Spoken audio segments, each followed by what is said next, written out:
Hello，講下今日嘅賽馬預測。今日啲馬唔係咁容易嘅，係咯。咁啊，講下第八場先啦。第八場，太精神應該穩陣嘅。咁啊，另外咧，勁進非凡啦，六啦係冷門啦。8號長勝隊長要兼顧嘅。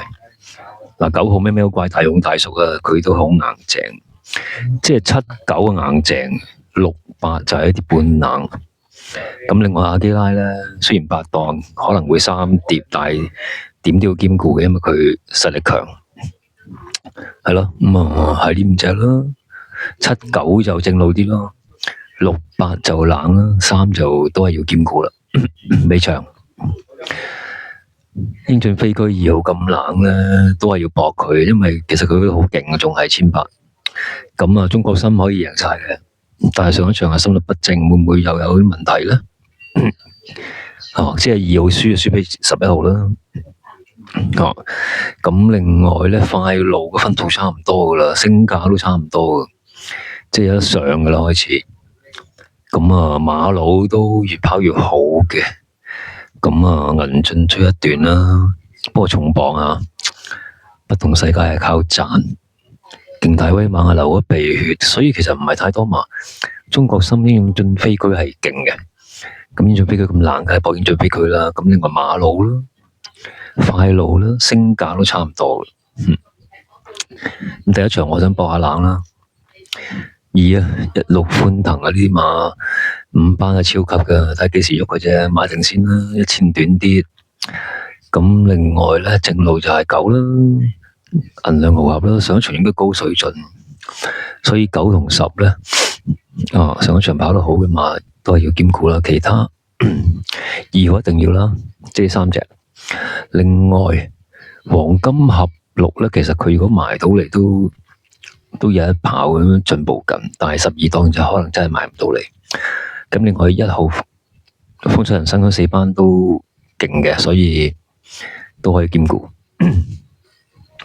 其他都好近嘅都係咯，不過都買呢幾隻啦，主要都係。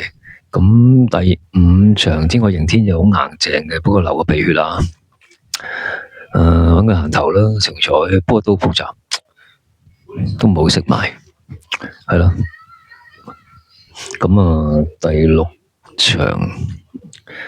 場都可以，棒棒堂4號，咁啊，開心樂園8號比較賺形勢賺嘅，咁但係都有唔少馬嘅，譬如1號啦，維港激流啦，2號中環精英都會緊啦，上船其實都冇睇少佢嘅6號，上一場亂爆嘅，咁加州得你減咗咁多分啦，有你有我呢度又係有得跑啦，同起啊賺，所以 Q 都幾難買，不如買4重彩4連環，係嘛？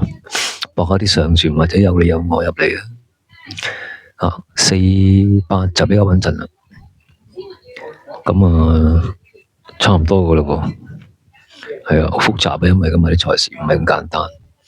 咁第7場好多馬嘅，不過步速快咧，不妨搏下啲10號啊嗰啲，搏下先鋒或者12號嗰啲標誌咧，搏下嘅。甚至3號金髮盛世啦，係咯，搏冷啦呢場，係啦，千杯不醉應該都好嘅。金髮盛世、千杯不醉，搏下先鋒標誌，搏呢啲咯，搏下咯，係啦，咁啊189場就會鍾意啲咯，8大奶精神硬淨，咩咩怪都硬淨嘅，係啦，冷就勁進非凡。長勝隊長阿基拉，係啦，呢場點都搏下，就英俊飛居繼續中國心啊，贏得晒嘅，只要佢健康好返，咁啊可以爭下嘅馬路啦、快路啦、升價啦，其實隻極速之子啊、極光之子都唔英國馬咧，可能都識跑快谷勁嘅，唔好太睇小。冷門好 OK。第一場我搏下隻2啊，16歡騰正路90，1都可以。OK，今日就長話短說。